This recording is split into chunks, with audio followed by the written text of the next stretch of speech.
Renacast.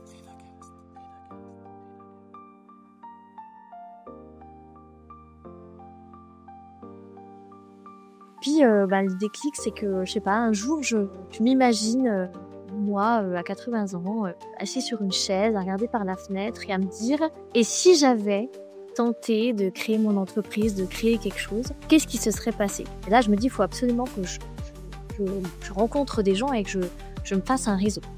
À chaque fois que je me suis dit: «Oh, moi aussi, j'aimerais bien créer une entreprise», tout de suite, j'avais une petite voix qui me disait: «C'est pas pour toi». Et si un simple déclic pouvait changer toute votre vie? Bienvenue sur Renacast, le podcast qui explore ce moment clé où tout bascule, où l'envie de créer prend le dessus sur la peur de l'inconnu. Ici, des entrepreneurs, des audacieux, des visionnaires partagent avec vous leur histoire, leurs doutes, leurs succès, et surtout, ce qui les a poussés à tout quitter pour entreprendre. Une idée qui vous trotte en tête, un projet que vous n'osez pas lancer, chaque épisode est là pour vous inspirer et peut-être déclencher votre propre déclic. Abonnez-vous dès maintenant sur votre application de podcast préférée et embarquez avec nous dans l'aventure. 14 ans de salariat, une carrière stable, des responsabilités, la sécurité et un jour, le déclic. Mon invité aujourd'hui a fait ce grand saut. Delphine Claire-Serette a quitté un poste de responsable pour créer sa propre agence Pétillance Communication et remettre l'humain au centre de son métier. Comment passe-t-on de la sécurité à la liberté? C'est ce déclic que nous allons explorer ensemble. Bonjour Delphine et bienvenue dans ton épisode de Renacast. Bonjour Nicolas. Je suis très heureux de t'avoir avec moi aujourd'hui. On en a déjà parlé un petit peu lors de la préparation. Oui, puisque tu es la première personne, et je te l'ai dit, qui m'a permis d'être en contact direct physique. On s'est rencontrés IRL dans la vraie vie pour échanger sur ton épisode de Renacast. Et je t'avoue que ça fait du bien de discuter avec des gens réellement et physiquement plutôt que derrière un écran. Ça change pas mal de choses à la donne, en tout cas dans la préparation de mon épisode, parce que tu m'as dit plein de choses que j'ai pu mémoriser pour pouvoir créer ton épisode. Donc merci beaucoup déjà d'être là avec moi. J'espère que tu es également heureuse parce que ton épisode, on va tracer toute ta vie, tes victoires, tes faiblesses, tes défauts, mais aussi le parcours que tu as fait pour en arriver là aujourd'hui, devenir ta propre patronne, chef d'entreprise. Et puis ton métier, il est hyper surprenant, je ne le connaissais pas et pourtant finalement, on l'a toujours vu quelque part, on a toujours trouver des portraits d'hommes et de femmes à droite, à gauche, dans les livres d'histoire, par exemple. Et toi, son métier, c'est de faire ça et j'ai trouvé ça génial. Alors, moi, je te connais du coup, mais notre auditoire, lui, ne te connaît peut-être pas encore. Alors, est-ce que tu pourrais te présenter? Bah oui, alors déjà, moi aussi, je suis très contente en tout cas d'être ici avec toi et je te remercie de me donner la parole dans ton podcast. Alors, pour ceux qui ne me connaissent pas, donc je m'appelle Delphine. J'ai travaillé, donc comme tu l'as dit, 14 ans dans le salariat. Et puis, j'ai monté mon entreprise en 2022 qui s'appelle Pétillance Communication. Donc, dans la communication. Mais donc moi, je suis rédactrice. Je suis spécialisée en interview et en storytelling. En fait, ce que j'avais envie, c'était de remettre de l'humain dans la communication. Mais je n'en C'est dis pas plus pour le moment. Mais c'est excellent, c'est rédactrice, interview, storytelling, beaucoup de choses qui me parlent énormément, surtout à travers des Renacast, mais j'ai aussi pas mal d'autres activités, comme je te le disais, j'écris des articles de blog sur des sites web, dans les journaux, j'interview, tu vois, on est ensemble, finalement c'est Bah un oui. interview, même si j'ai pas envie de l'appeler comme ça, j'aime pas ce terme-là, bizarrement, je sais pas pourquoi, et storytelling, c'est génial, ça me fait penser à pas mal de mes invités qui sont venus et qui incarnent leur marque et qui ont très certainement besoin de toi, parce que c'est pas toujours simple de s'auto-analyser pour faire des choses puissantes, parce qu'on a toujours un défaut, je pense, et tu me le diras, le défaut de penser qu'on est banal, parce que finalement, ce qu'on a fait, on l'a fait, et puis c'est tout, parce qu'il fallait le faire.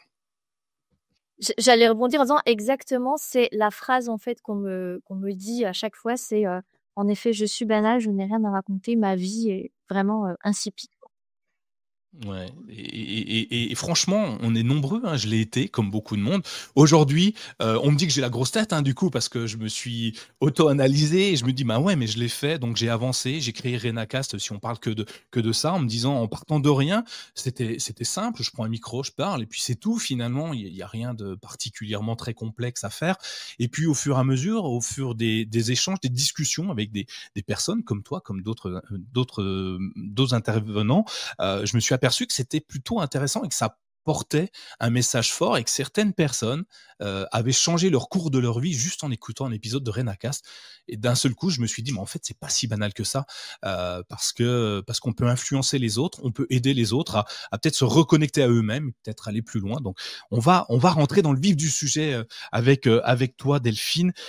Mais avant d'aller au fond de ce que tu fabriques, j'aimerais apprendre à te connaître un petit peu plus parce que je l'ai dit pendant le début de l'introduction, euh, tu as travaillé pendant 14 ans dans des entreprises, plusieurs entreprises.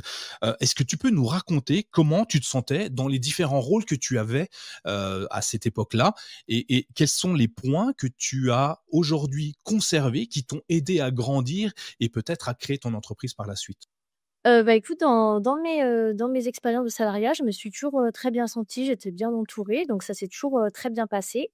En plus, n'étant pas issue d'un milieu d'entrepreneur, je pensais que c'était la voie naturelle qu'il fallait prendre. Donc après mes études, j'étais hyper contente de décrocher mon premier CDI. Pour moi, c'était le Graal.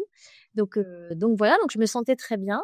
Ce que j'en retiens, c'est que ça a été hyper formateur. J'ai toujours été entourée de personnes très bienveillantes qui m'ont aidée à évoluer, à grandir. Donc merci, merci pour ça. Euh, et puis bah vivre aussi, enfin travailler en tant que salarié, travailler avec une équipe. Donc c'est aussi bah, apprendre à travailler avec l'autre, à recevoir je vais pas dire des ordres, mais en tout cas recevoir des consignes et puis à travailler avec. Donc ça c'était très bien. Euh, et puis même dans mon autre, j'ai travaillé pour deux entreprises différentes en tant que salarié, et même dans l'autre, c'était pareil. Je pense que juste à un moment, voilà, il y a des choses, il y a des petites choses qui me titillaient sur l'entrepreneuriat, notamment parce que dans une de mes expériences professionnelles, j'ai rencontré beaucoup de chefs d'entreprise et du coup, bah évidemment, ça m'a donné envie enfin, leur parcours était inspirant et du coup, à un moment, je me disais, bah moi aussi, j'aimerais bien faire ça. Ouais, et donc dans tes entreprises, dans le premier, qu'est-ce que tu faisais? Quelle était ton activité principale? Alors, comme je suis rédactrice de formation, j'avais été recrutée pour, entre autres, parce que j'avais aussi beaucoup d'autres missions, mais je devais rédiger le magazine trimestriel de l'entreprise. Et il y avait une rubrique, c'était portrait d'entrepreneur. Donc, du coup, je parcourais avec la petite voiture de service le département et j'allais à la rencontre des chefs d'entreprise, hommes et femmes d'ailleurs. Hein, et c'était toujours des secteurs très variés. Donc, ça pouvait être aussi bien un commerçant qu'un chef de chaudronnerie, ça pouvait être quelqu'un qui faisait des pièces automobiles et en fait, voilà, j'allais à leur rencontre et je les faisais parler de leur parcours, de comment ils en étaient arrivés là et à chaque fois, j'étais, bah, déjà captivée par ce qu'ils me racontaient et puis, admirative des différentes étapes, par lesquelles ils étaient passés, des efforts qu'ils avaient pu faire, de parfois cette résilience, les difficultés, les rebondissements, et puis certains, ils avaient commencé vraiment tout petits et après, avaient une entreprise avec, 100 personnes, avec 100 salariés et donc voilà, c'était super de découvrir ces parcours et donc je me disais: «Bah, il faut absolument les mettre en valeur» parce que, il y a plein de chefs d'entreprise qui, voilà, qui parlent pas trop d'eux et puis on peut se dire: «Bah, oui, bah, de toute façon lui, il a toujours tout réussi, tout est facile pour lui». Non,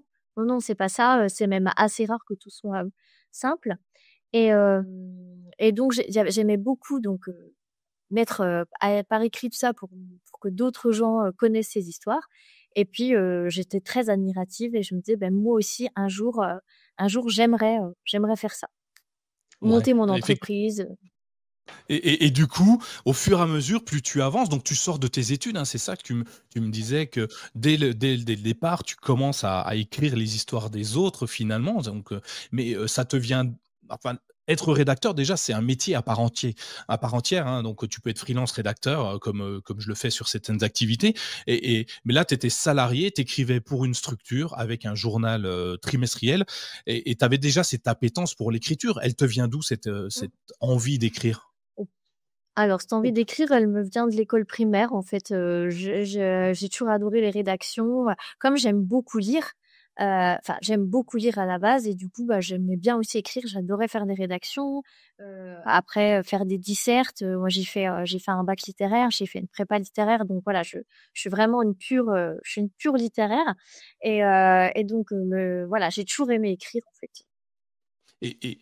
Et Et écrire, c'est bien. On peut écrire des romans, on peut écrire des nouvelles, on peut écrire des articles, des chiens écrasés dans les journaux locaux. Toi, tu as décidé d'écrire, enfin, tu as décidé, la vie t'a amené à écrire les histoires des hommes et des femmes qui ont entrepris grâce à cette activité-là. Est-ce que c'est si différent? Est-ce que tu aurais un conseil à nous donner, justement, puisque tu le maîtrises bien, pour qu'on commence à écrire des portraits des personnes qui nous entourent ou qu'on a envie de mettre en valeur?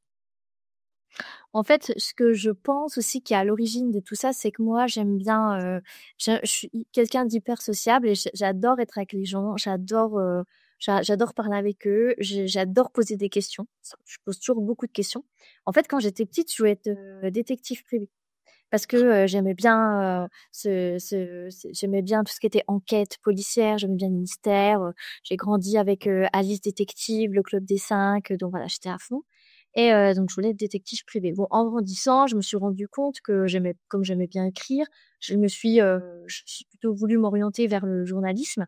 Et en fait, quand on y pense, il y a des similitudes. C'est-à-dire que quand on est, détective, ben, on fouine, on creuse, on cherche, on et puis après on restitue. Et là, ben, c'est pareil, quand on est journaliste, ben, on a un sujet, on va chercher les infos et puis après on les restitue, alors que ce soit à l'écrit, à la radio, à la télé, enfin, après il y a plein d'autres médias, mais voilà, donc c'est un peu comme ça que, enfin, en tout cas, je pense que c'est aussi ça un petit peu la racine de ce que je suis aujourd'hui. C'est le fait que, j'ai ce goût pour, j'aime bien savoir, j'aime bien poser des questions et puis, bah, évidemment, la rencontre avec les gens, donc bah, je pense que c'est un petit peu comme ça qu'on arrive, au portrait. C'est qu'en fait, je me rends compte quand la première fois qu'on me dit: «Bah, va interroger tel chef d'entreprise» et que je me rends compte qu'en fait, c'est entre guillemets «facile» pour moi d'aller parler avec cette personne, que l'échange se fait facilement et puis qu'après, ben, j'en sors un texte, qui, visiblement, leur plaît et tout ça. Donc je me dis: «Bon, bah, voilà, c'est facile», je mets des guillemets, mais en tout cas, c'est quelque chose avec lequel je suis très à l'aise.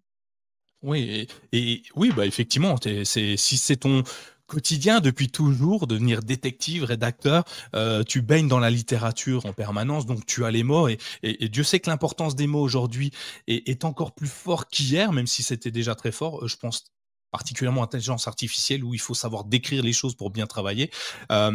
Aujourd'hui, les mots sont très, très importants et ils le sont de plus en plus, à mon sens en tout cas. OK, donc tu écris, tu te balades d'usine en usine, d'entreprise en entreprise, d'épicerie peut-être à une autre épicerie. Et puis, bah, tu avances, tu changes de métier, tu fais une autre activité. D'ailleurs, pourquoi tu changes, puisque tu nous as dit il y a dans tes 14 ans de carrière, tu as deux carrières différentes, deux entreprises différentes. Est-ce qu'il y a déjà une envie de liberté? Et la première, tu dis, ça y est, j'en ai marre, je suis arrivé au bout et j'ai envie de partir ailleurs, faire quelque chose. Et finalement, c'est le salariat qui te rattrape. En fait, quand j'ai quitté mon premier poste, c'était aussi parce que, bah, ça faisait 8 ans que j'y étais, c'était ma première expérience professionnelle et je pense que j'avais un peu fait le tour, voilà, j'avais fait le tour de mes missions et puis j'avais envie de voir d'autres choses et puis, comme j'ai dit précédemment, j'étais entourée de personnes, très bienveillantes et notamment mon directeur qui m'avait dit, bah, qu'il était très satisfait de mon travail, mais que, voilà, il m'encourageait aussi à un moment à aller voir ailleurs parce que, voilà, il disait comme c'était mon premier poste, il trouvait que ce serait bien pour moi aussi de voir autre chose, même si, ça l'embêtait que je parte. Mais voilà, c'était un conseil qu'il me donnait et je trouve que c'est un super conseil. Et puis donc je voulais aussi évoluer et il m'avait pas caché que là, actuellement, c'était plus possible de me faire évoluer. J'avais déjà, évolué, au sein de l'entreprise, mais il m'avait pas caché que là, il pouvait pas, me proposer mieux. Donc c'est pour ça que je suis passée d'un poste de chargée de com à responsable com, enfin dans ma deuxième expérience.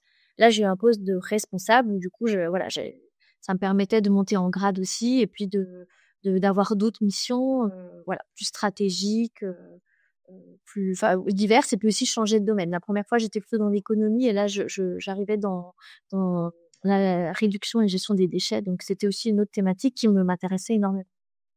OK, donc un changement plutôt naturel pour une évolution. C'est ce qui se passe souvent dans le salariat.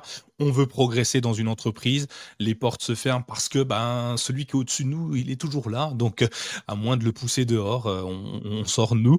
Un schéma classique, je dirais, du salariat et tu te plais dans cette entreprise, dans cette nouvelle, dans ce nouveau poste de chargé de presse de ça te va? Alors, très rapidement, je me rends compte que si la thématique, donc comme je te disais, environnementale, gestion des déchets, réduction des déchets me plaît énormément, que en fait, déjà d'être passé responsable, on est beaucoup plus, bah oui, dans la stratégie. J'étais beaucoup moins dans l'action. Je faisais plus de rédaction, plus dans le stratégique, et euh, et ça m'a rapidement pesé. Voilà. Mais après, je me suis dit, bon, c'est pas grave, il faut quand même que tu persévères quelques temps pour voir ce que ça donne. Ça m'a appris aussi à apprendre d'autres choses. Donc voilà, j'ai continué là-dedans. Et puis, et puis après, non, après c'est devenu un peu trop lourd. Enfin, ouais, j'avais un peu perdu le sens de ce que je faisais. Voilà, même si l'ambiance était bonne, c'était vraiment un super, super cadre de travail, hein, j'ai rien à redire là-dessus, mais c'était plus moi, j'étais moins en phase avec ce que j'avais envie de faire. Et du coup, quand est-ce que tu arrives à avoir cette compréhension de cet ennui, cet alignement qui n'est plus là? Est-ce qu'il y a un déclic, quelque chose qui te donne ou qui sonne déjà, le glas de ce métier? Ouais, c'est pas, c'est quand on commence à nous dire de faire des choses et qu'on n'en voit pas l'intérêt ou qu'on ferait pas comme ça, qu'on ferait différemment, et on sent que ça va être compliqué de continuer comme ça pendant un moment, quoi, que on est plus, ouais, qu'il y a un décalage entre ce qu'on attend de moi et ce que moi j'ai envie de faire, quoi. Ouais, alors ça s'appelle la démission silencieuse finalement. Tu continues à travailler, tu attends la fin de journée, le début du week-end avec impatience, voire les vacances. Mais il y en a beaucoup qui ne démissionnent pas. C'est pour ça qu'elle s'appelle la démission silencieuse. Toi, tu franchis le pas. Et comment on arrive à franchir le pas? Parce que tu es pas la seule à avoir à arriver au bout d'un chemin. Mais toi, tu as réussi. Et comment tu as fait? Quel était en toi le déclic? Une autre question qui vient tout de suite dans la foulée, une fois que tu as ce déclic, comment tu l'annonces à ton entourage, à tes proches et comment ils te soutiennent? Ou pas justement? Des fois, ça peut être l'inverse. Ouais. Alors, le déclic, donc comme je l'ai déjà dit avant, c'est vrai que donc j'étais admirative enfin, je reviens au début de mon histoire où j'étais admirative de ces gens qui créent des entreprises, qui créent des choses par eux-mêmes, tout ça. Bon, ça, je pense que c'est un peu resté en sourdine, quelque part dans ma tête, voilà. Et puis, ben, il y avait donc après j'ai mon autre expérience professionnelle où voilà, je comprends que je commence à plus être en phase avec ça et qu'il faut que je fasse quelque chose. Et puis, le déclic, c'est que, je sais pas, un jour, je m'imagine, moi, à 80 ans, assis sur une chaise, à regarder par la fenêtre et à me dire, et si j'avais tenté de créer mon entreprise, de créer quelque chose, qu'est-ce qui se serait passé? Parce que à chaque fois que je me suis dit, oh, moi aussi, j'aimerais bien créer une entreprise, tout de suite, j'avais une petite voix qui me disait, c'est pas pour toi. C'est pas pour toi, t'es pas faite pour ça. J'avais cette croyance que pour monter l'entreprise, il fallait soit être issu d'une famille d'entrepreneurs ou alors avoir beaucoup d'argent pour monter son business. C'est complètement faux, mais en tout cas, à l'époque, c'est une croyance que j'ai.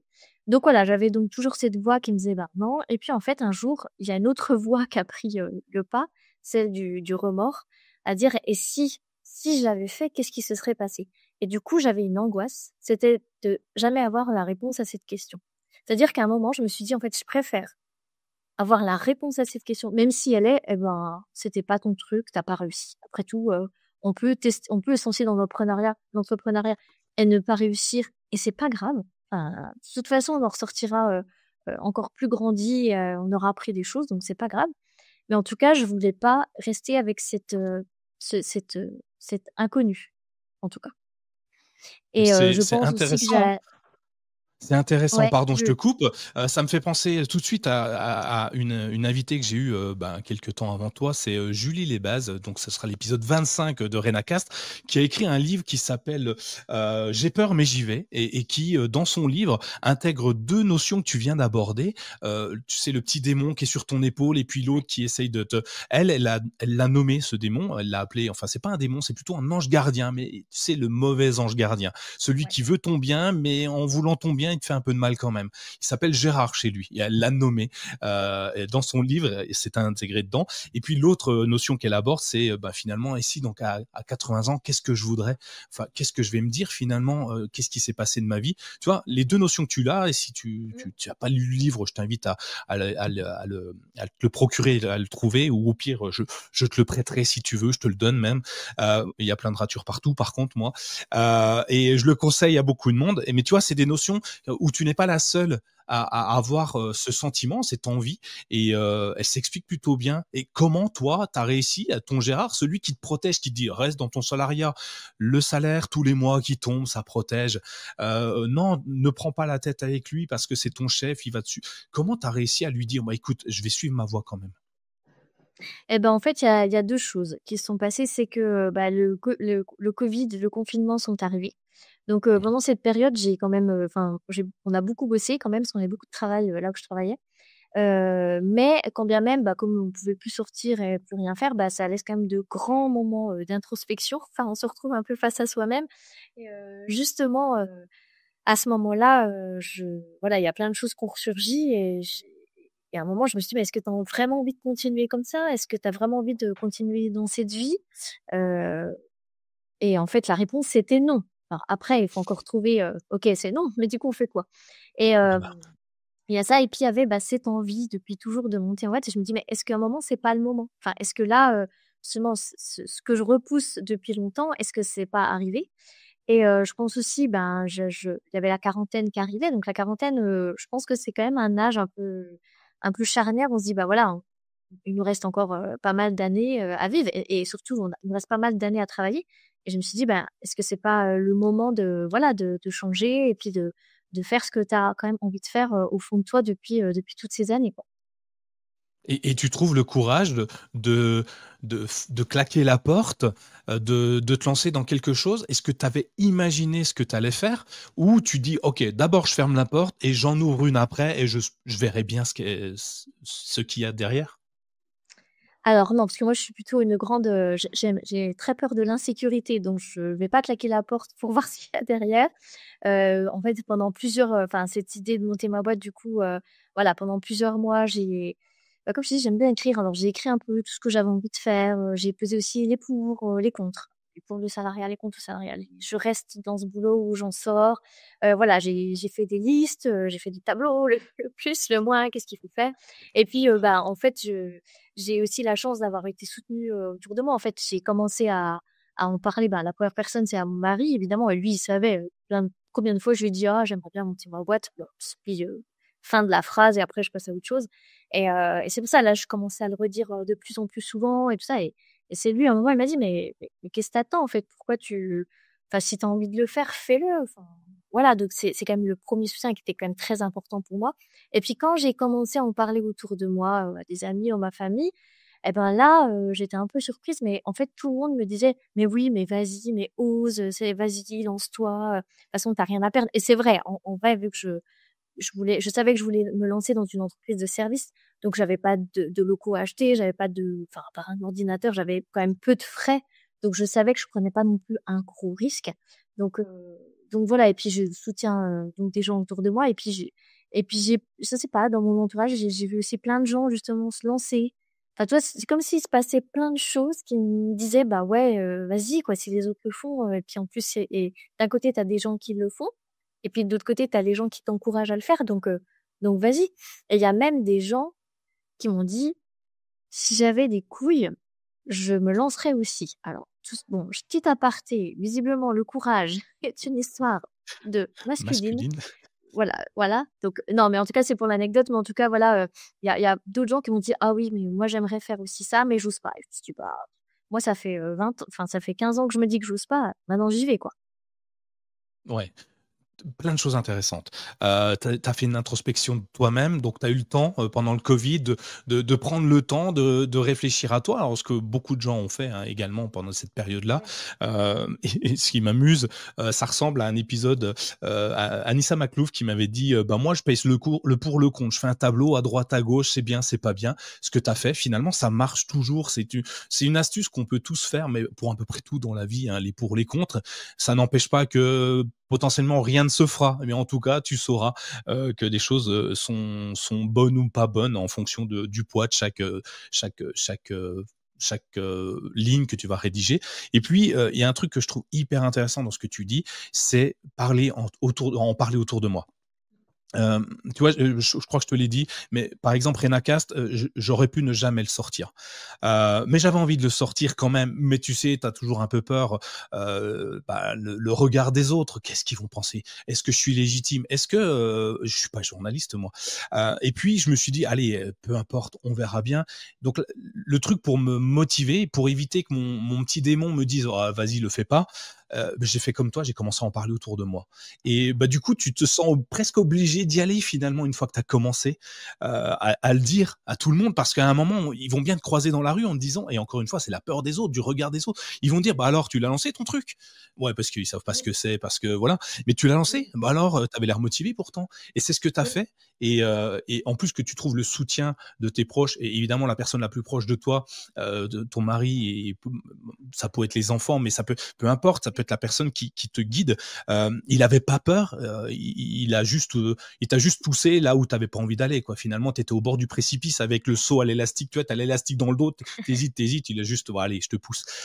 Non, c'est bien, Ah, je franchement, dirais pas ça. Je dirais plutôt qu'il m'a, justement, j'étais plutôt sur un, voilà, j'étais au bord de la falaise, il m'a plutôt accompagnée parce que c'était pas juste: «Bah, vas-y, puis on verra bien», c'était plutôt: OK. «Vas-y, moi je te soutiens en tout cas». Voilà, c'était vraiment comme ça c'était comme ça qu'il le disait et que j'ai entendu.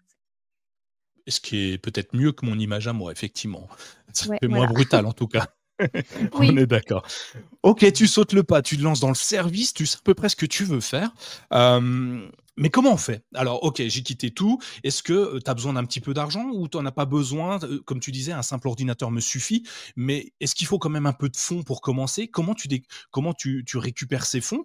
Ou finalement, tu avais, 200 € sur ton compte et ça suffit pour acheter ton premier ordinateur et puis c'est tout?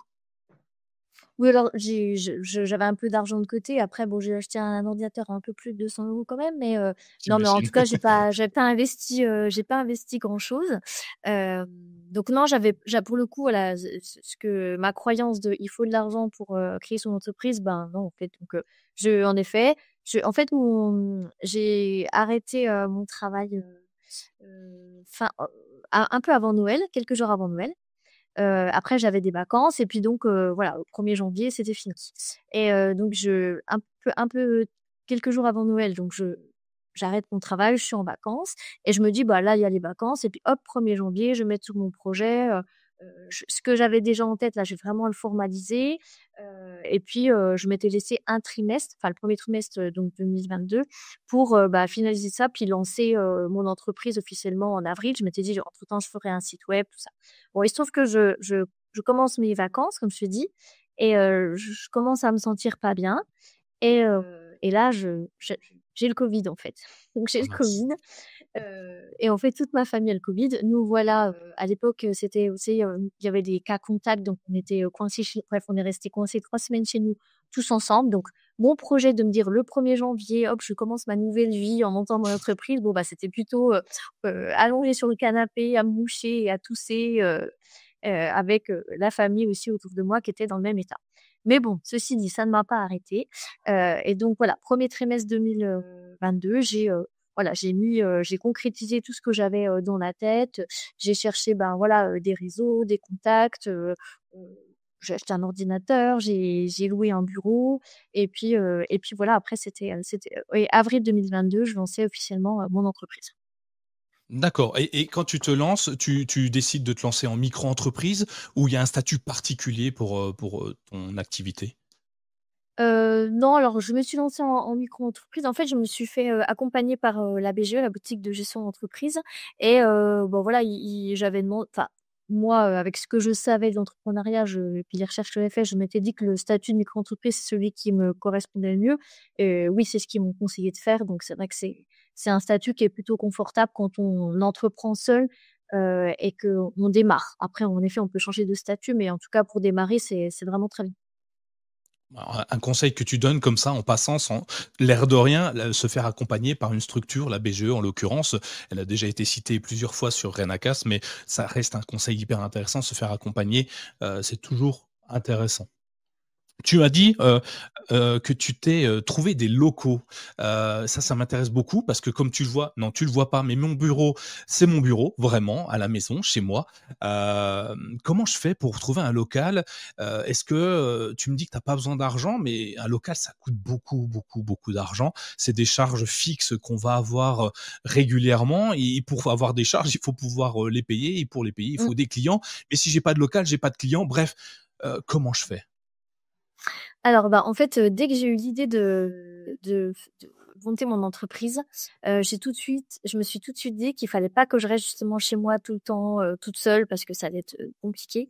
Donc, j'ai, tout de suite eu l'idée d'aller dans un coworking et en fait, je pense que ça reste, une des mes meilleures décisions de chef d'entreprise, c'était de prendre ce bureau en coworking.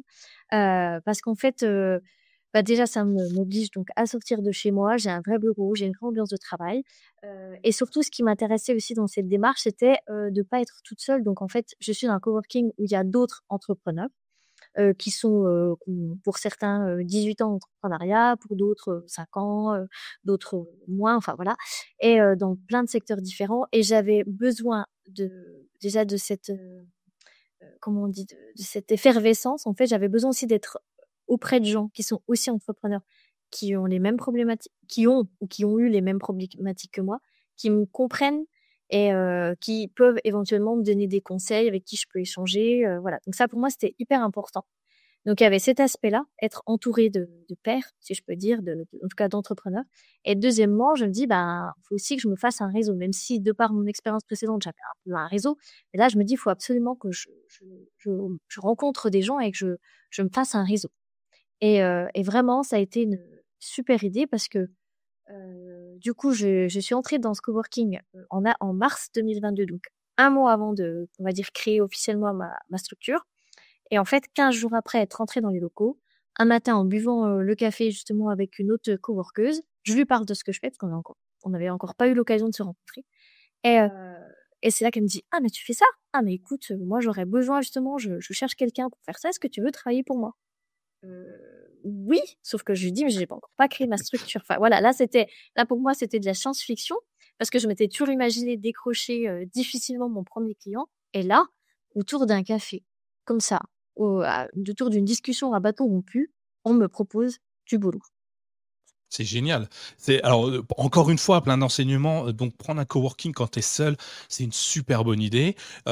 Sans dévoiler de tarifs, mais est-ce que ça pèse lourd dans la balance? Parce que moi, je te l'ai dit, quand on s'est rencontrés, moi, un coworking j'ai l'impression que ça va me coûter trop cher, et du coup, je sais pas si je vais pouvoir l'assumer.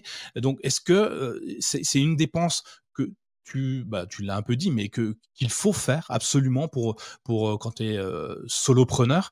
Ou on peut quand même éviter de le faire? Bah, on peut éviter de le faire. Après, moi, comme c'était quelque chose auquel je tenais vraiment, donc je m'étais renseignée sur une tarif, j'étais venue visiter.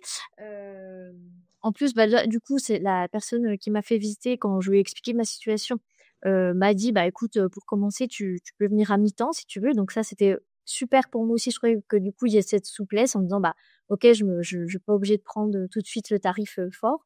Et puis surtout, là où c'était intéressant, c'est qu'en fait, là où je suis, parce que c'est pas le cas ailleurs. J'avais vu, d'autres coworking, mais c'était différent. Mais là, en fait, y on avait juste une quand on s'engageait, quand on signait, on signe pour 3 mois minimum et après on a un mois de préavis.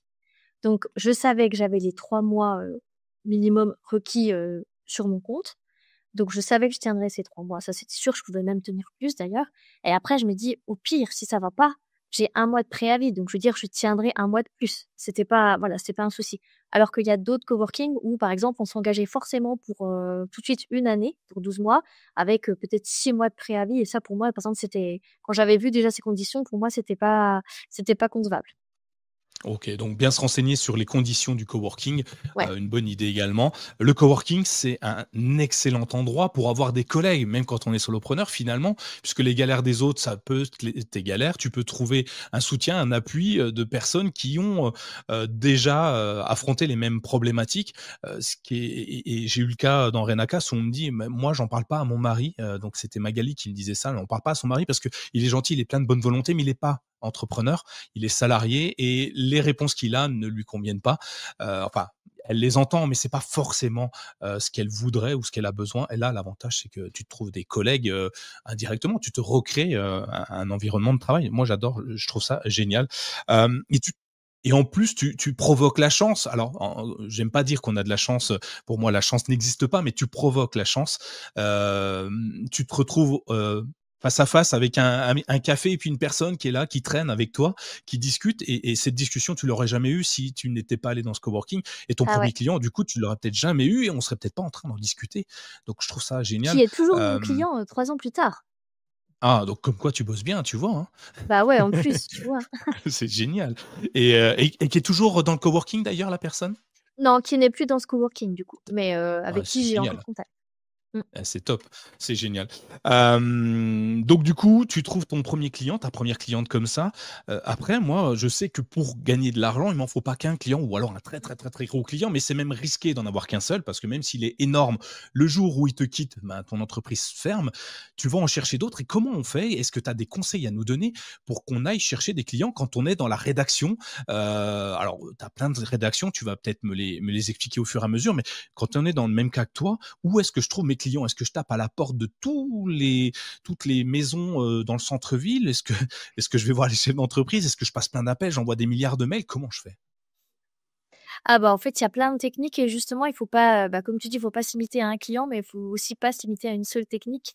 Donc, bah, il y a donc ce coworking où, bah, non seulement il y a d'autres personnes, donc qui sont déjà un premier réseau, mais après, ces autres personnes peuvent aussi nous faire rencontrer leur propre réseau. Donc, tu vois, ça fait un peu, ça fait Mmh. araignée en fait, hein, ça fait toile d'araignée. On rencontre vraiment plein de gens.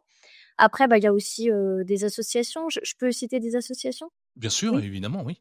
Alors, par exemple, à Besançon, il y a l'association Elle à Besançon, qui est une association qui est née, je vais pas dire de bêtises, mais je dirais en début d'année 2023 et qui est une association qui réunit, bah, là, c'est Elle à Besançon, donc qui réunit les femmes entrepreneuses et voilà et en fait, dans cette association, bah, voilà, on se rencontre, on fait plein de choses ensemble et puis, bah, ça mène aussi un autre réseau. Alors, c'est pas forcément pour faire que du business, mais c'est surtout pour se connaître et puis, bah, se recommander entre nous, voilà.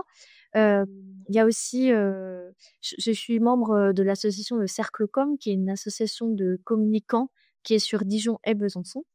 Donc, il y a aussi cette association où là, pour le coup, je rencontre vraiment des gens de la com, mais on fait pas tous la même chose dans la com, donc on peut aussi avoir besoin des services des uns des autres et puis, bah, c'est aussi se faire connaître. En fait, une fois, on m'a dit: «Ce qui ne se voit pas ne se vend pas». Donc si on ne nous voit pas, si on ne sait pas qu'on existe, on ne fera jamais appel à nos services. Donc moi, j'ai mis, donc là, je te dis, je suis dans des associations, je vais, parfois à des soirées ou des événements, pro, des petits déjeuners pro, voilà, pour, me faire voir, rencontrer des gens. Puis moi aussi, j'ai besoin aussi de ressources, donc rencontrer aussi moi des gens, sur qui je peux m'appuyer pour mon entreprise.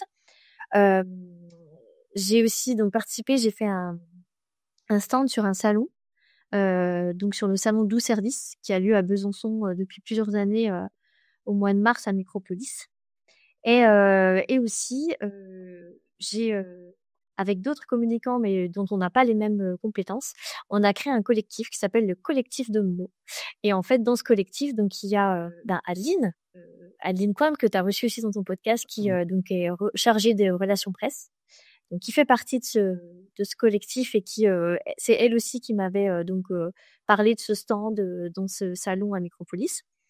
Donc il y a Adeline qui fait des relations presse, il y a, Marlène, agence Yuzu, qui fait du community management et puis il y a l'agence Rexane, Océane et Nicolas qui sont frères et sœurs et qui, donc ont une agence web, qui font des sites et des applications web et donc il y a moi qui fais de la rédaction, interview, rédaction de contenu, heu, donc portrait d'entreprise, mais aussi rédaction de contenu print et web et en fait, on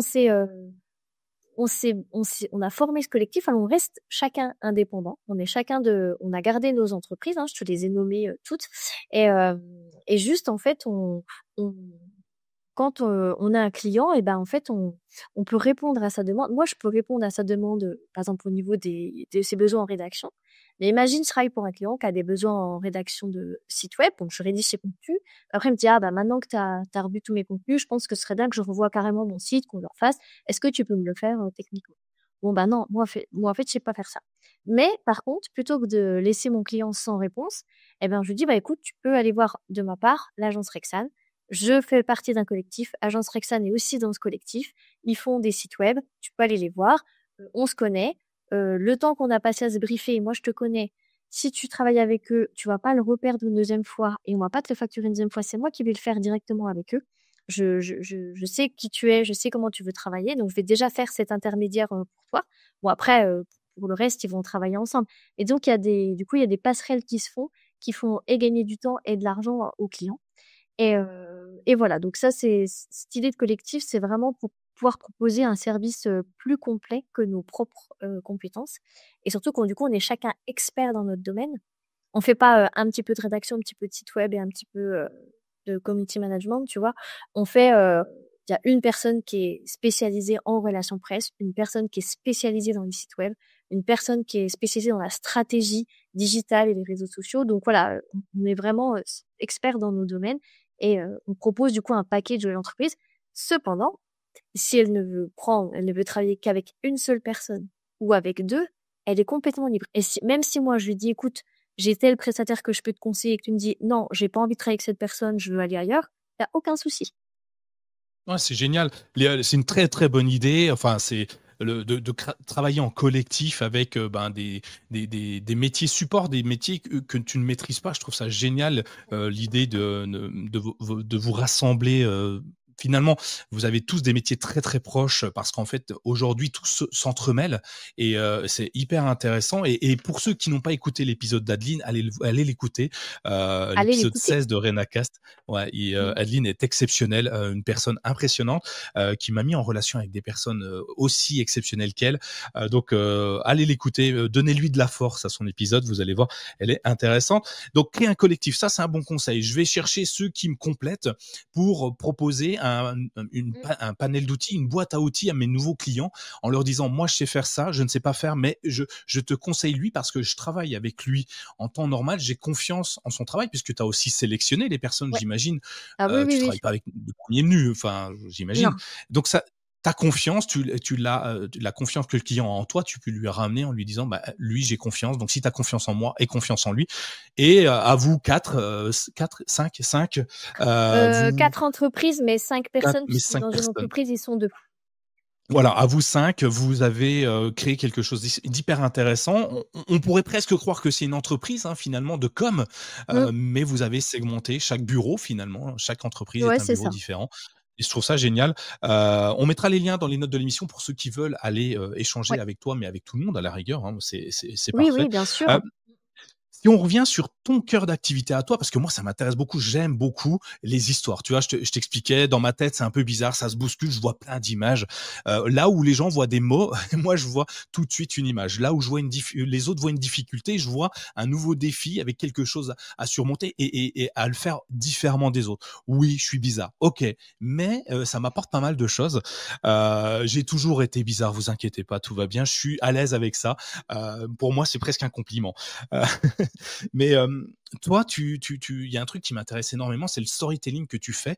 C'est une de Ouais. tes cordes Mm. intéressantes que je trouve, hein, comme toutes d'ailleurs. Mais comment t'en es venu à parler aux gens? Alors tu l'as dit, hein, dans tes précédentes expériences, tu allais à la rencontre des gens. Comment maintenant tu vends tes produits? Moi, perso, j'aurais jamais pensé aller chercher quelqu'un pour parler de mon histoire parce que déjà je suis un homme. Alors j'aime pas parler de moi vraiment, tu vois, je suis trop dur, je suis dur, je pleure jamais, voilà, je suis un homme quoi. Ouais. Et Ouais, bah, évidemment. et bah, évidemment, tu vois. C'est une Et d'ailleurs réputation sur à tenir, Renaka, hein. bah oui, évidemment, et en parler devant une femme en plus, t'imagines. Donc Ouais. ça aurait été compliqué pour moi, mais quand je t'écoute, je me dis: «Mais oui, c'est vers toi qu'il faut que je vienne» parce que, tu vas peut-être aller, chercher tout ce qui fait ma différence, ce qu'on disait tout au début, le côté banal que tu vas banaliser, enfin que tu vas en enlever d'un coup de balai, pour peut-être aller chercher le fond de la personne, le travail, tout ce qu'on a pu faire. Comment tu en viens à faire ça à ton compte et comment tu y arrives? Comment les gens viennent te voir et et se disent: «OK, je vais me livrer». Tu fais un peu le boulot d'un psy finalement, non? C'est marrant ce que tu dis parce que c'est ce qu'on me dit parfois à la fin de l'entretien. Il dit: «C'est marrant, j'ai l'impression d'être, passée chez la psy, alors que j'analyse rien, hein. Moi, je fais pas de commentaires, je dis rien. Moi, j'écoute, hein. Je pose des questions et j'écoute, mais voilà. Hem en fait, comment j'en arrive là? Je t'ai dit que j'étais dans différents réseaux, enfin, en tout cas, je vais dans différents réseaux pour me faire connaître et rencontrer des gens. Et puis, je rencontre justement plein aussi de personnes qui, comme moi, se lancent et puis dans des domaines un peu atypiques. Alors, par exemple, j'avais rencontré Stéphanie qui a lancé son agence matrimoniale et j'avais trouvé ça assez, en tout cas, assez audacieux à notre époque, alors que maintenant, il y a toutes les applis. Je me dis, ouais, elle a lancé son. Alors qu'en plus, avant, elle faisait pas ça du tout, mais là, elle se lance là-dedans. Donc, en discutant avec elle, en plus, bah, je m'attache très vite à cette personne, à la personne. Je trouve que, voilà, et je me dis, ben, elle démarre, je vois que c'est compliqué, et je me dis, ah, bah, c'est dommage, je voudrais que vraiment son parcours il soit mis en lumière. Voilà, hop. Et puis après, je rencontre une autre personne qui, elle, a une, qui fait des interviews vidéo. Je rencontre une autre personne qui est relieuse de livres, enfin des métiers un petit peu atypiques. Et en fait, je me dis, mais alors bon, là je te cite que des femmes, hein, mais il y a des hommes aussi qui font des choses atypiques et tout. Hein. C'est juste que là, je tombe sur des femmes et du coup, je me dis, ah ben, ouais, il faudrait vraiment que je les mette en valeur. Et en fait, dans la première version de mon site, le premier site que j'avais mis en ligne, le site de mon entreprise, j'avais une partie blog. Et du coup, je me dis, bah tiens, si je mettais cette partie blog ben, à leur disposition, c'est-à-dire que l'idée, c'est que moi, je les rencontre, je fais une petite interview, je dresse leur portrait, je parle de ce qu'elles font, tout ça, de leurs valeurs, de comment elles en sont arrivées là. Et puis, alors, c'était gratuit. La seule contrepartie que je demandais, c'est qu'une fois que moi, j'avais partagé cet article sur mes réseaux, bah, c'était qu'elle le repartage elle aussi. Mais sinon, c'était complètement gratuit. Et en fait, non seulement bah, les textes plaisaient, les gens étaient contents du résultat, et en fait, plusieurs fois, on m'a dit: «Mais ça, tu devrais le vendre, en fait». Et du coup, je me suis rappelé que c'est déjà quelque chose que je faisais comme j'ai raconté au début de mon histoire, que je faisais déjà, 15 ans plus tôt, pour le magazine pour lequel je travaillais. Et là, je le refais du coup, bah, spontanément, 15 ans plus tard. Et à un moment, je me dis et là, plusieurs fois, on m'a dit: «Mais pourquoi tu les vends? Ça coûte combien?» Et je me dis: «Bah, en fait, c'est ça, il faut que je vende parce qu'en fait, les gens ont des choses à raconter». Et vraiment, je voudrais montrer, je parle pas l'envers du décor, mais j'ai envie de montrer, ben, pourquoi les gens, ils en sont là aujourd'hui, qu'est-ce qui les anime, quelles sont leurs valeurs, comment ils en sont arrivés là, peut-être les obstacles qu'ils ont rencontrés, comment ils ont rebondi, voilà et montrer tout ça, en fait et je pense que c'est hyper intéressant et en plus, et ben, de parler, comme ça de ces gens-là, bah, ça remet de l'humain, en fait, au centre de la communication et aujourd'hui, dans un monde qui est quand même de plus en plus digitalisé, avec tous les avantages que ça a, mais qui est quand même de plus en plus digitalisé, avec l'IA qui arrive et qui pareil, encore avec tous ces avantages, mais on est en train un peu de perdre peut-être, l'humain et là, je me dis: «Il faut vraiment qu'on mette de l'humain dans la communication» et moi, la première, je me rends compte que quand je fais appel à un prestataire ou quelque chose, des fois, si je connais un peu son histoire, si je sais qui il est, si je vois que finalement on a des points communs, je sais pas, on peut avoir une passion commune ou on a une valeur qui est commune, et ben, si j'ai le choix entre plusieurs prestataires, c'est peut-être celui avec qui on a des valeurs communes, vers qui je vais me tourner spontanément. Et c'est vrai que je me dis, bah, ça, c'est aussi à prendre en compte dans la communication. C'est bien de faire des belles campagnes de com et de ça, mais à un moment, quand on parle vraiment de qui on est, pourquoi on fait ce métier, pourquoi on fait ça, eh ben, je me dis peut-être qu'on attire enfin, pas peut-être, on attire du coup plus de gens et surtout, on attire des clients qui nous ressemblent. Donc du coup, c'est facile aussi de travailler avec des gens qui nous ressemblent. Ouais, c'est hyper, hyper intéressant. Ce on a un nom maintenant, je crois, ça s'appelle le personal branding finalement, inspiré, qui tu peut-être, je c'est peut-être grossier ce que je dis, mais tu vas peut-être aller plus loin que juste incarner, une marque. Mais tu vois, j'ai en tête, il y a des personnalités qu'on connaît, qui incarnent totalement leur marque et à travers leurs valeurs, on va aller chez eux. J'en ai plusieurs en tête, à Flelou, tu vois? On voit le bonhomme à la télé et on se dit: «Ah bah, lui, il a l'air sympa». On y va ou on n'y va pas, peu importe d'ailleurs. On attire les personnes qu'on a envie d'attirer et toi, tu crées ce document, enfin, c'est cette façon de là, tu nous la racontes. OK, OK, génial, je prends. Et du coup, on vient de voir, je m'installe dans un canapé je sais peut-être pas ça. Je m'installe dans un canapé, tu te mets Je vous derrière allonge moi et sur tu un me dis: divan, «Ah, alors, parlez-moi de votre enfance». voilà, Par où ça a commencé? Et donc voilà. toi, tu reçois la personne physiquement, c'est ça? Ou tu es comme moi Oui, en vidéo? Ouais, physique et alors, là, tu lui bah, poses du plein tout. de questions?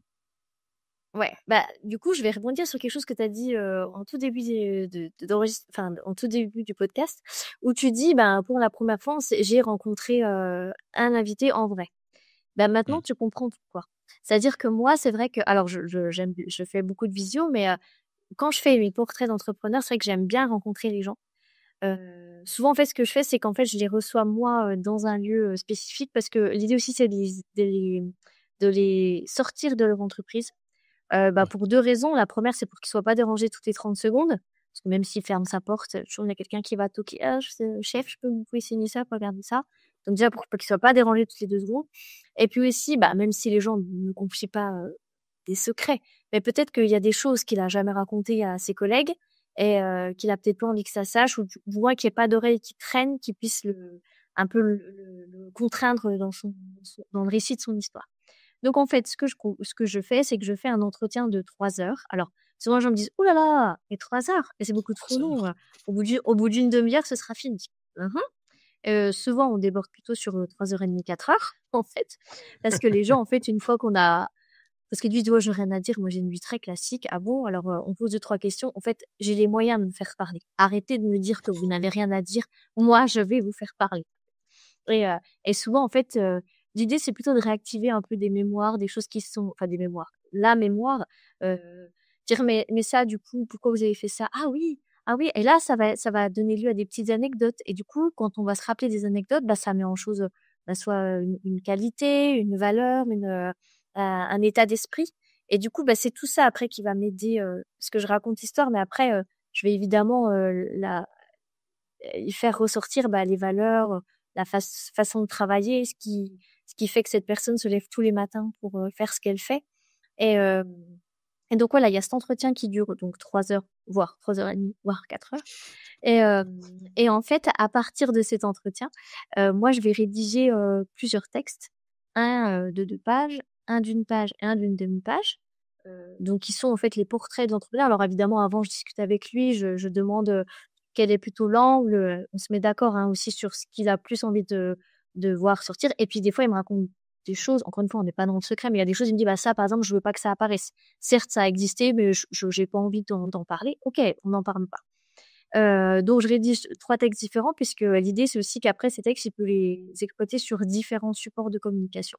Donc voilà, donc je fais 3 formats différents, pour différents supports, et puis, heu, les anecdotes qui n'ont pas pu être, mises dans les portraits, mais qui, à mon sens, ont quand même, un rôle important, je les compile à côté, et ça, je dis: «Par exemple, vous disiez dans votre communication», alors ça peut être sur les réseaux sociaux, ça peut être, je sais pas si la personne, des fois intervient, type conférence ou quoi, je dis: «Ça, vraiment, cette anecdote, vous pouvez la sortir parce qu'elle dit bien justement, ça de vous».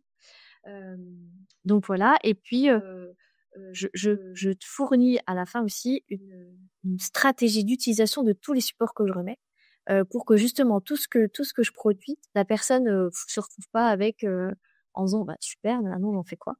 En fait, par rapport à tous les supports de com de l'entreprise, je lui dis: Ça va là, ça vous pouvez utiliser là, ça vous pouvez, le décliner de telle manière», de façon à ce qu'il ait vraiment plein d'outils marketing, enfin marketing, plein d'outils de com, prêts à l'emploi, en fait. Parce qu'en fait, des textes, on nous en demande tout le temps. Vous allez exposer sur un j'ai un client qui expose sur Maison et Objets. Il me dit: «Moi, Maison et Objets, me demande pour leur site un petit texte de présentation». Hop, vous l'avez votre texte, regardez, il est là. Voilà, donc ça permet aussi vraiment d'avoir plein d'outils, à utiliser derrière, qui sont déjà faits. Ouais, c'est bien, c'est excellent. Surtout maintenant, tout se passe sur internet. Tu le dis dans les conférences, je peux le voir en pied de tu sais, dans les signatures de mails, ça peut être intéressant, Mmh, une citation, exactement. heu, Mmh, on l'air de rien, des fois, on dit des trucs intelligents et voire oui. intéressants. Donc du coup, toi, tu viens les capter, les récupérer, les noter et nous les retranscrire pour qu'on puisse s'en servir. Donc ça, c'est hyper intéressant. Tu as des conseils pour moi, par exemple, tu vois, finalement, mon job, c'est presque le même que toi, avec Ouais. Renaka, je parle et tu as des conseils à me donner ou à donner à tous ceux qui sont là pour aller capter l'essentiel, rapidement avec des questions ou je sais pas, tu as peut-être un outil génial que tu utilises au quotidien qui t'aide beaucoup dans ton travail? En fait, ce que je dis justement, voilà, aux gens qui veulent, se lancer dans le storytelling, sans passer par moi, mais voilà, qui veulent, non, mais déjà, parce que ça peut ne pas plaire, en fait, le storytelling, hein. Il y a plein de gens qui ont pas envie de se raconter, et je le comprends. Mais si on veut, oui, se lancer un petit peu là-dedans, en fait, il faut, en fait, il faut justement écrire, alors sans dire bien l'écrire, mais écrire un peu les grandes étapes de sa vie. Par quoi on est passé, que ce soit les études, que ce soit les passions, que ce soit les expériences professionnelles. Parce qu'après, ce qu'il faut avec ça, c'est trouver le fil rouge. Par exemple, souvent les gens me disent, ben moi j'ai un parcours qui est quand même complètement qui a aucun sens en fait, parce que j'ai fait plein de trucs mais très différents, qui ont rien à voir. Mais en fait, après, si on regarde bien, il y a un fil rouge, il y a toujours un fil conducteur. Ça peut être, je sais pas, ça peut être, je sais pas, l'amour de la nature. On se rend compte, en fait, quand on regarde tout, que, en fait, on a fait toujours des choses en lien avec la nature ou avec les animaux ou avec la cuisine. Enfin, j'en sais rien. Voilà. Bien sûr. Donc, on dit, bah, en fait, c'est ça qui vous relie à tout ça. Ça peut être un état d'esprit. Ben, peut-être que dans différents missions, la personne a pu, je sais pas, elle, son cheval de bataille, c'est justement aider les entrepreneurs. Enfin, voilà. En tout cas, l'idée, c'est vraiment de poser à plat euh, tout ce que vous avez déjà fait, tout ce que vous aimez, et essayer d'en tirer, ben voilà, des grandes valeurs, des grands principes, et puis ce qui vous fait aussi vous lever le matin. Et puis du coup, par rapport à votre cible client, ben du coup, par rapport à ce que vous êtes, ben vous arrivez à lui apporter. Donc voilà. Mais du coup, j'ai fait plusieurs posts sur les réseaux sociaux où je donne justement des petits tips pour voilà commencer dans le storytelling. Voilà, voilà, si les gens veulent aller jeter un œil aussi, Ben, éventuellement. on Parce que là, je me mettra. rappelle plus de tout ce que j'ai écrit, mais Pas de problème, on mettra les liens, tu me les donneras, tu me les communiqueras, comme ça on ouais. pourra rajouter les liens des différents contenus que tu as créés. Pendant que tu parlais, j'ai une image en tête où je me dis, bah tiens, ça serait vachement bien, tu vois, j'ai une carrière longue de salarié, je veux changer d'emploi, mais je sais pas comment me raconter à mon prochain entretien d'embauche. Finalement, il faudrait que je vienne vers toi parce que souvent, ben, il y a des situations où, ben oui, j'ai eu quelques mois où j'ai rien fait, mais j'ai fait quand même une activité perso. Oui, je suis allé, j'étais plongeur, bah oui, il fallait bien manger, mais pourquoi je suis allé à la plonge? J'aurais pu très bien être autre chose. Et donc finalement, tu peux améliorer mon CV, enfin ma présentation lors d'un entretien d'embauche. Je pourrais venir te signer. Ouais, bah, en fait, il y a quelqu'un qui m'a dit récemment, c'est une personne qui est, je sais pas, qui a pareil, 45 ans et qui est en reconversion totale et qui m'a justement dit: «Ben, j'ai compris», avant, il avait toujours été salarié un petit peu dans le même domaine et il m'a dit: «Bah, j'ai compris, en fait, l'intérêt, oui, du storytelling, en tout cas de raconter son histoire au cours de cette reconversion». Parce qu'en fait, si on regarde juste le CV, on se dit: «Et qu'est-ce qui lui arrive là? Pourquoi tout d'un coup il change?» Voilà. Bien sûr, ouais. Alors qu'en fait, il y a une vraie raison, sauf que c'est pas une raison qu'on peut expliquer sur un CV. Donc c'est aussi pour ça que des fois, c'est bien donc justement de mettre des mots sur, ben, soit un blanc, soit une rupture, parce qu'en fait, elle est pas forcément négative. C'est juste que, ben, à un moment, il s'est passé ça et pourquoi j'ai changé, pourquoi je me suis réorientée, bah, il y a une bonne raison, en fait. Mais ça, souvent sur un CV, c'est pas facile à mettre, quoi. Ouais, donc ça peut être un bon conseil que de te donner ton contact, pour, que tu, racontes l'histoire d'une personne qui est en Aussi, reconversion voilà, tout à professionnelle. fait. C'est génial, et puis même si on a envie de faire une introspection, finalement, tu pas psy, mais me raconter mon histoire, ça peut être intéressant. Laisser une trace, pour, sa famille, ses enfants, je crois qu'on en a parlé d'ailleurs, Oui. où, tu peux laisser ça et c'est hyper intéressant. Est-ce que tu as survolé un sujet qui m'intéresse énormément en ce moment. On va pas en parler très longtemps, mais ton métier, c'est d'écouter, de reformuler ce que disent, de poser des questions à ceux qui viennent te voir. Euh, et il y a un outil qui est en train de bouleverser le marché professionnel, c'est l'intelligence artificielle. Et en t'écoutant, je me dis, mais est-ce que tu n'as pas peur justement que l'IA, comme on la connaît aujourd'hui et qui est ses débuts, hein, même si ça fait quand même pas mal d'années que ça existe, te prenne ton travail.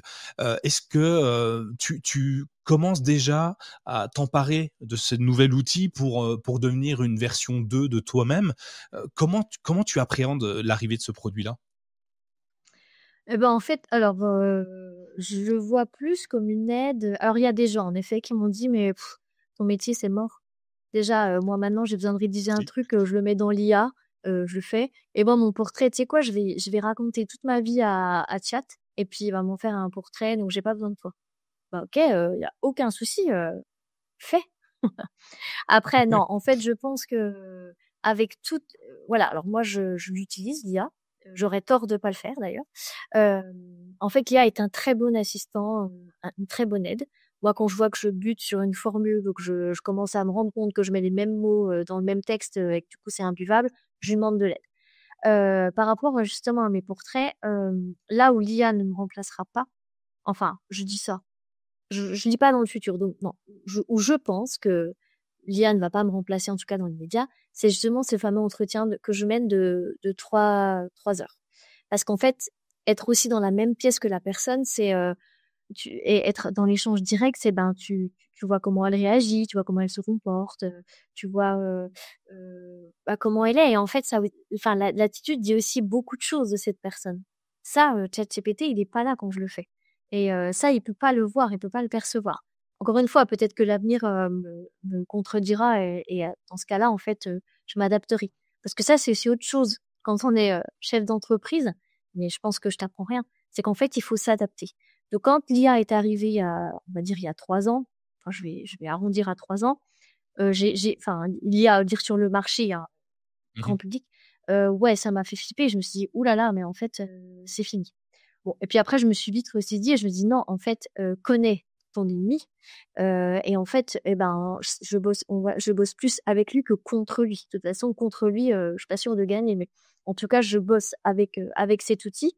Et, euh, et puis justement, ça me permet encore de donner des choses encore de meilleure qualité à mes clients. Après, ceux qui veulent le faire tout seul, ben, faites-le tout seul, mais après, ça vous prendra quand même du temps. Et les textes que produit l'IA enfin, sont pas parfaits. Donc, il faut toujours les reprendre, faut les ajuster. Voilà. Moi, jamais je donne un truc à chat et il me donne, je copie-colle et hop, j'envoie à mon client. Ça se produira pas. Enfin, ça s'est jamais produit et je pense que ça se produira jamais parce que du coup, c'est vrai que j'aurai plus rien à faire. Ouais, donc tu appréhendes l'outil, tu le maîtrises, pour, améliorer ton travail plutôt que, de travailler contre, tu travailles avec. Moi, je trouve que c'est une bonne idée. J'avoue que moi, je crois que je t'en ai parlé, Renakas, s'il y avait pas l'IA derrière, sincèrement, je ne pourrais pas amasser autant de travail, tout Ouais. seul, entre, l'écriture des conducteurs, la recherche d'informations sur mes invités, les posts, puisque je crée des posts tous les jours pour mes invités par semaine. En fait, pendant une semaine, j'inonde LinkedIn. Alors désolé pour ceux qui détestent ça, mais j'inonde LinkedIn d'un portrait d'une personne. Je ressors l'essence de ce que j'ai apprécié, qui m'a inspiré pendant notre discussion. Et, euh, et grâce alors moi, j'utilise pas ChatGPT, mais peu importe celui qu'on Oui, utilise, ça peut j'utilise être un ça autre, pour oui. ouais, c'est ça et je l'utilise pour me recentrer, parce que sinon je pars déjà dans tous les sens, donc ça, Mm. c'est très, très compliqué pour moi. Ça me permet de me recentrer, d'aller à l'essentiel, de lui poser des questions et en fonction des réponses, ça me donne, de l'énergie ou un chemin différent, auquel je n'avais pas pensé tout seul. Tu sais, le même truc que tu poses à ton collègue à la machine à café en disant: «Oh là là, j'ai un problème, toi, tu ferais comment?» Bah, lui, il te le dit. Oui, Enfin, il te donne des pistes, en fait, de exactement. réflexion. Ouais. Et Mm. et ça, je trouve ça génial. Et j'ai créé le site web avec l'intelligence artificielle, oui, parce que je suis développeur, mais il y a 20 ans en arrière. Aujourd'hui, le développement a totalement changé. Alors oui, j'ai des bases et je suis sûrement meilleur que celui qui en a pas du tout à utiliser Gemini, Ouais. ChatGPT ou peu importe. Je suis sûrement meilleur que celui qui n'en a jamais utilisé pour utiliser l'IA pour faire un site web parce que je connais le code. J'ai des vagues souvenirs en tout cas et ça me permet de taper dans le code manuellement et donner les bons termes. Tu sais, au début, je te disais, les mots sont importants. Et dans le prompting sur l'IA, si tu n'utilises pas les Mm. bons mots, si tu n'as pas le dictionnaire, en fait, tu te retrouves avec des, des, des, des informations erronées, mauvaises, Ouais. avec un Ouais. non-sens, des sens complètement opposés à celui que tu voulais. Donc, bonne idée. Alors, on va pas s'étendre trop longtemps sur l'IA, à moins que tu aies encore d'autres choses à dire, mais je pourrais en parler Non. des heures, donc faut que je me calme. Euh, continuons un petit peu. On a bientôt fini ton épisode, mais toi, là, aujourd'hui, qu'est-ce qui te motive au quotidien? Tu te lèves le matin, est-ce que tu as toujours la banane en te levant en te disant, ouais, chouette, je vais aller bosser, je vais au coworking? Est-ce qu'il y a des trucs que tu fais, une morning routine ou des choses comme ça qui te motivent tout le temps et qui te donnent toujours la pêche, la patate, le sourire pour aller travailler? Alors, je suis globalement quelqu'un qui a quand même toujours le sourire, qui est toujours de bonne humeur. Mais ceci dit, je reste un humain, donc il y a aussi des matins où je me lève pas du bon pied et où tout va de travers. Mais globalement, en fait, bah, je suis toujours très contente de venir travailler à l'épicerie, donc qui est le nom de mon coworking. Donc là, je suis toujours ravie. Hein. C'est vraiment, je sais que je vais voir mes collègues, enfin mes collègues qui sont pas vraiment des collègues, mais en tout cas mes collègues de bureau. En plus, on sympathise, donc avec un groupe, on va courir, des fois on va manger ensemble. Voilà, c'est plus que des collègues. Ce qui me motive aussi, ben, c'est que chaque jour est une opportunité d'inventer ma journée, de créer quelque chose de nouveau. Donc, vraiment, ce que j'aime, c'est me lever et puis dire, bah voilà, aujourd'hui, je vais faire ça. Je me prends par la main et puis d'entre le début et la fin de ma journée, bah, j'ai tout fait toute seule de A à Z. J'ai réfléchi, je me suis posé des questions, j'ai fait quelque chose, j'ai été fait, j'ai recommencé. Donc voilà, ça me motive. Et puis, ben, justement, c'est aussi les jours où ça va moins bien que d'autres, parce on a tous des moments où ça va moins bien que d'autres. Et ben, je me dis, ok, mais justement, en fait, enfin, devant toi, en fait, t'as juste un énorme terrain de jeu. Donc, go, tout est à créer, tout est à inventer, tout est à faire. Et voilà, c'est ça qui me motive, en fait. La curiosité finalement de toujours en apprendre plus, en faire plus, ça peut être hyper intéressant, un moteur in moi j'utilise ça. Le matin, je me lève en me disant: «Tiens, je vais apprendre un nouveau truc aujourd'hui» et c'est fou, mais tous les jours, j'apprends un nouveau truc On et apprend je pense que je tous les reste jours des jeune. nouveaux trucs. Voilà, et je reste jeune parce que j'apprends tous les jours, en fait. Et quand j'entends certains de mes collègues, qui ont, 20 ans de moins que moi et j'ai l'impression déjà qu'ils sont vieux, les pauvres, parce qu'en fait, ils sont heu, dans leur routine où ils apprennent plus rien et donc se Ouais. lever le matin, c'est compliqué. D'ailleurs, tiens, belle transition, merci à moi parce que pour une fois que je fais une belle transition, je me remercie tel Écoute, ouais, je merci à suis toi. humble en plus. C'est pour les auditeurs qui nous écoutent, ah oui, qui sont salariés, qui souhaiteraient eux, se lancer à rêver eux-mêmes, à inventer leur futur. Est-ce que tu as un conseil, que tu aurais aimé entendre toi, quand tu t'es lancé, qui pourrait leur donner envie d'y aller? Moi, je leur dirais: «Foncez». Si c'est ce que vous avez envie de faire, foncez. Vous avez qu'une vie. On a tous qu'une vie, donc allez-y, qu'est-ce que vous avez à perdre? Alors oui, si c'est quelqu'un qui a un projet avec, des gros investissements, je vous dis pas d'y aller, tête baissée, sans réfléchir. Évidemment, faudra faire un petit, budget avant, un petit plan de financement. Mais voilà, si vous avez à cœur de créer un business, ben, un business, alors, petit ou grand, d'ailleurs, il y a pas de petit ou de grand business, mais le business de votre cœur, bah, allez-y, tentez. Tentez et puis au pire, ça marche pas. Mais voilà, au moins vous Oui. l'aurez tenté. Oui, pas de regrets comme ça et quand tu Non, auras 80 ans, tu pourras te dire que, bah, j'ai essayé en tout cas. La voilà, boucle est bouclée, hein, du coup. Et exactement. tu m'as dit que tu lisais beaucoup, que tu aimais lire. Est-ce que tu as pour nos auditeurs, 1, 2, 3, 4, oh pas trop non plus, hein, j'ai une toute petite bibliothèque, donc à chaque fois j'achète les livres que vous me dites. Alors du coup attention, de quelques livres ou un seul livre même, le livre que tu voudrais que tout le monde ait. Le livre que je voudrais que tout le monde ait, alors non, je peux pas en choisir qu'un parce que j'en ai tellement, mais je vais pas en sortir 10. Mais c'est vrai qu'en fait, ben, justement il y a cette thématique de faites ce que vous avez envie de faire, faites, ce que voilà, ce qui vous tient à cœur. En fait, bah, ces dernières années, j'ai lu plusieurs livres qui traitent de sujets et qui justement m'ont aussi donné, l'élan d'aller au bout de ce que j'ai envie de faire. Il y a, alors un livre que j'ai lu il y a longtemps qui s'appelle «Quelqu'un d'autre» de Tonio Benacquista.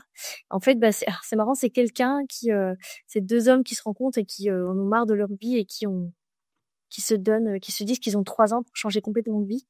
Il y en a un, justement, son rêve, c'est de devenir détective privé.